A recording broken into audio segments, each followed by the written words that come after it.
در قرقیزستان بیش از 30 نفر را برای آمادگی به تشکیل بی ترتیبی های عمومی و غصب حکومت با روی زوری دستگیر کردند.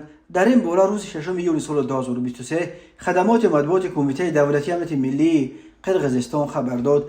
بنا به اطلاع این نهاد، در جریان عملیات ویژه روز 5 یون بیش از 30 نفر از جمله رهبر حزب الدخ کنش روزا نورماتووا و همسفان او دستگیر کرده شدند. این دستگیر شده ها در جامعه قرقیزستان بیشتر همچون سیاستمداران طرفدار روسیه و ضد غرب مطرح شده بودند. خبر پیشگیری از کوشش تبادلات دولتی در قرقیزستان و بازداشت افراد رو به روسیه با اتهام دست داشتن در این نقشه در حالی است که روسیه به علت درماندنش در بطلاق جنگ اوکراین خیلی ضعیف شده است و به اینکه موقع پیشتاز و رهبری کنندش در آسیای مرکزی و دیگر قلمروهای تحت نفوذ سنتیش را از دست داده ایستاده است، خیلی با حساسیت نگاه میکند.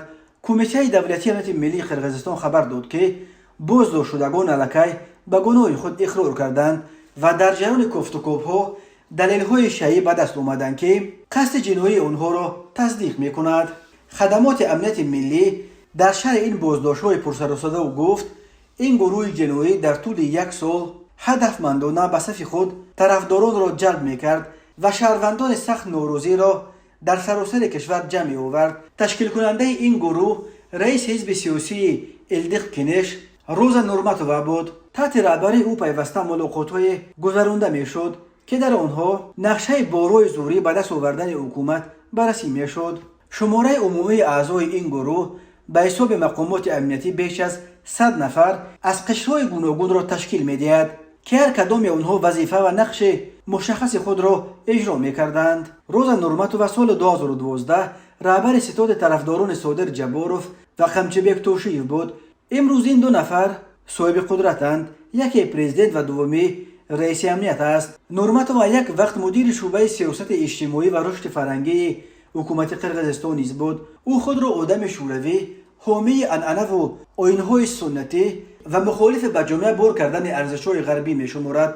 در جامعه قرقیزستان روزا نورماتووا همچون طرفدار روسیه معلوم است و اینکه به خبر بازداشت تبادلاتگران سخنگوی پوتین دیمیتری پسکوف فوراً واکنش کرد، در جامعه بحث‌های زیادی را به بار آورده است. در عکس‌های نشر کرده کمیته امنیت ملی، ژورنالیستان همچنین استاد رشته خدمات دولتی و مونیسیپالی دانشگاه ملی قرقیزستان چولپونبک صدیقبویف و عضو سازمان جمعیتی چک اره گلژگیت ایساقوف را شناختند. هر دو از حکومت کنونی انتقاد می‌کردند، ولی همکارانشان به اینکه آنها در کوشش تبادلات دولتی دست داشته باشند چندان باور نمی‌کنند. یادآور می‌شویم قرقیزستان از سال 2005 به این طرف الکی 3 دفعه شاهد توسط اعتراض‌های عمومی سرنگون کردن حکومت‌های شده است.